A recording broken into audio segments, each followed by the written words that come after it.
Hey everyone, आप सभी का स्वागत है हमारे यूट्यूब चैनल में। तो जैसा कि हमने पिछले एपिसोड में देखा था, जो यूलू होती है वो भी एक ड्रैगन नाइट होती है। साथ ही हमने देखा था कि जैसे ही जिन्यून उसे वो 9th ग्रेड का ड्रैगन क्रिएटिंग स्टोन देता है, हम देखते हैं कि यूलू वहाँ पे अपने ड्रैगन को समन करती है और उसका ड्रैगन यहाँ पे एक बटरफ्लाई ड्रैगन होता है। जिसके बाद जिन्यून उसे वहाँ काफी प्रैक्टिस करवाता है और उसे कहता है कि अगर तुमने यहाँ पे स्किल्स सीख लिया और अपने ड्रैगन को अपग्रेड कर लिया तो हम आगे ट्रेजर हंटिंग के लिए जा सकते हैं। जैसे यहाँ पे यूलो अपने सोल चेन को एक्टिवेट करती है, हम देख पाते हैं कि उसका जो बटरफ्लाई ड्रैगन है वो दूसरे क्रिएचर्स के सोल को कंट्रोल कर सकता है।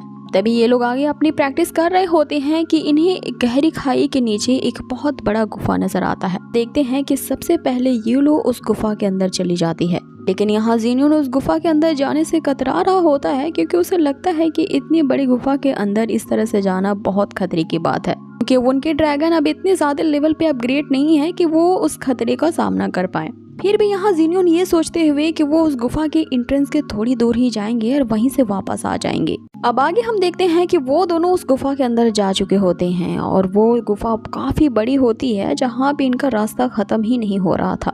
जहाँ काफी अंदर जाने के बाद इन्हें पता चलता है कि इस गुफा में एक नहीं बल्कि सैकड़ों माइंस हैं। आगे जैसे ही यूलो अपने पावर से वहाँ पे लाइट अप करती है, वे दोनों देखते हैं वो mines rare kind of dragon stone से भरे हुए हैं। इसके बारे में जिन्यून कहता है कि ये आर्टिब्यूट्स ऐसे ड्रैगन क्रिस्टल हैं और इसके एक क्रिस्टल की यहाँ कीमत 100 ऑफ मिलियंस के गोल्ड के बराबर है।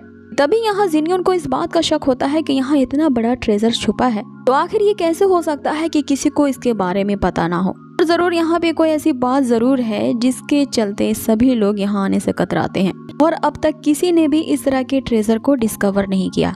अब यहाँ जिन्यून की ऐसा सोचने की देर होती है कि हम देखते हैं कि वहाँ की जो गुफाएं होती हैं उसकी दीवारें चटकने लगती हैं, चारों तरफ से पत्थर टूटने लगते हैं और यहाँ ये दोनों वहाँ से भागने की कोशिश करते हैं। क्योंकि वो गुफा के एकदम अंदर डिफ में चले गए थे, इसीलिए वहाँ से उन्हें बाहर निकलने में काफी टाइम लग जाता है। लेकिन जैसे तैसे करके वो ड्रैगन के ब्लास्ट का यूज करके वहाँ बाहर निकल तो आते हैं। इसमें यहाँ यूलो जिन्यून से पूछती है कि अभी अभी वहाँ पे क्या हुआ था, क्या किसी ड्रैगन ने वहाँ पर वेकअप किया है। जिसपे जिन्यून उसे कहता है कि मुझे नहीं पता, लेकिन हम उससे बचते हुए काफी दूर आ गए हैं। अब यहाँ हम देखते हैं कि जैसे ही जिन्यून कुछ बात कहता है, यहाँ पे उसका उलट ही होता है। वहाँ तभी ही रेगिस्तान की जमीन फटने लगती है। चारों तरफ से धूल की आंधी के कारण वहाँ पे धुंधलापन छा जाता है कि तभी इनके सामने अपेयर होता है वो विशालकाय ड्रैगन मॉन्स्टर, जो कि इन दोनों के ड्रैगन से काफी बड़ा होता है। यहाँ यूलो उसे देखती ही कहती है कि हम कभी जिंदगी में इस ड्रैगन को बीट नहीं कर पाएंगे, तो अच्छा ये होगा कि हम यहाँ से भाग जाएं।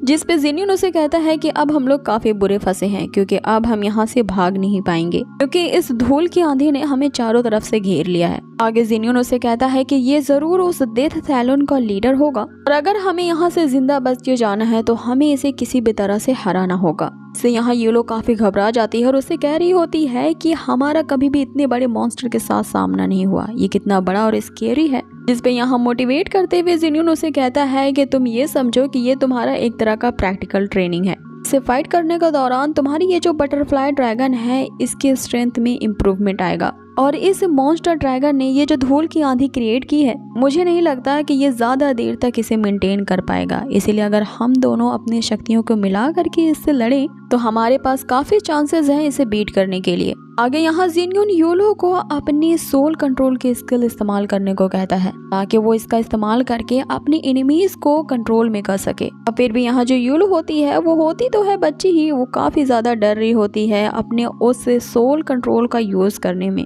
क्योंकि उसे लग रहा होता है कि वो इतने बड़े मॉन्स्टर को कंट्रोल नहीं कर पाएगी। जिस पे जिन्यून उसे कहता है कि हमें आगे फ्यूचर में इससे भी बड़ी बड़ी क्राइसिस को संभालना होगा। अब मुझे ये नहीं समझ में आ रहा होता है जितनी ये लेक्चर दे रहा होता है यूलो को, क्या उतनी देर ये ड्रैगन मॉन्स्टर इनका भाषण सुनने के लिए उस हवा में तैर रहा होता है। बाय द वे अब आगे बढ़ते हैं और लगता है कि यहाँ हमारी बात को उस ड्रैगन ने सुन लिया होगा, इसीलिए अब ये उन पे अटैक करता है। अब यहाँ आमतौर पर तो ड्रैगन्स आग उगलते हैं, लेकिन ये जो मॉन्स्टर ड्रैगन था वो रेगिस्तान का ड्रैगन होने के कारण अपने मुंह से सैंड बॉम्ब उगल रहा होता है, लेकिन ये दोनों उसके अटैक को डॉज कर लेते हैं। आगे हम देखते हैं जिन्यून अपने ड्रैगन से उस मॉन्स्टर पे अटैक करता है, जिसका उस पे कुछ भी इफेक्ट नहीं पड़ता, क्योंकि यहाँ जो जिन्यून का ड्रैगन होता है वो वाटर बॉम्ब उगल रहा होता है। अब आगे हम देखते हैं कि वो मॉन्स्टर जिन्यून के पीछे लग जाता है और उस पर लगातार अपने सैंड बॉम्ब से अटैक कर रहा था। अब यहाँ जिन्यून उसके अटैक से बचता हुआ यूलो को ऑर्डर देता है कि वो जल्द से जल्द अपनी सोल चेन का यूज करे, लेकिन यहाँ यूलो का पासा बिल्कुल ही उल्टा पड़ जाता है, क्योंकि वो जो मॉन्स्टर होता है वो 1 सेकंड से ही उसके सोल चेन से बचता हुआ उसके पीछे आ खड़ा होता है और उस पे अपने सैंड बॉम्ब से अटैक करता है। लेकिन यहाँ एंड मौके पे ही जिन्यून एक शील्ड के द्वारा यूलो को बचा लेता है। अब यहाँ हम जिन्यून को देखते हैं जो कि काफी ज्यादा टायर्ड हो चुका था, क्योंकि वो जो मॉन्स्टर होता है उसकी जो स्पीड होती है वो बाकी सभी ड्रैगन से काफी ज्यादा फास्ट थी, जिसकी स्पीड को ये लोग कैचअप नहीं कर पा रहे थे। लेकिन वही जिन्यून ये देखता है उस मॉन्स्टर के जो सैंड बॉम्ब होते हैं वो लगातार शूट होने के कारण उनकी जो रेंज होती है वो काफी कम होती जा रही थी। इसका मतलब ये था कि इस ड्रैगन ने अपनी काफी एनर्जी को कंज्यूम किया है उस विंड बैरियर को अब तक मेंटेन करने में, जिसके कारण इसके जो सोल बॉम्ब है उनकी स्ट्रेंथ काफी वीक हो चुकी है। आगे जिन्यून उससे कहता है कि हमें इसकी इसी कमजोरी का फायदा उठाना है। इस ड्रैगन मॉन्स्टर को इतना ज्यादा थका देना है कि इसकी सारी की सारी पावर्स एग्जॉस्ट हो जाए, जिसपे यहाँ यूलो उसे कहती है लेकिन ये ड्रैगन की जो मुंह की बदबू है वो काफी स्टिंकिंग है, फिर भी मैं आज इस बदबूदार मॉन्स्टर को हरा के ही रहूंगी। सो इसी के साथ हमारा ये पार्ट यही खत्म होता है। सो गाइस, आप लोगों को ये वीडियो आज की कैसी भी लगी हो मुझे कमेंट बॉक्स में जरूर बताएं। इसका नेक्स्ट पार्ट मैं जल्द ही लाऊंगी। अब इसका नेक्स्ट पार्ट बहुत ही ज्यादा अमेजिंग और भी ज्यादा एडवेंचर होने वाला है।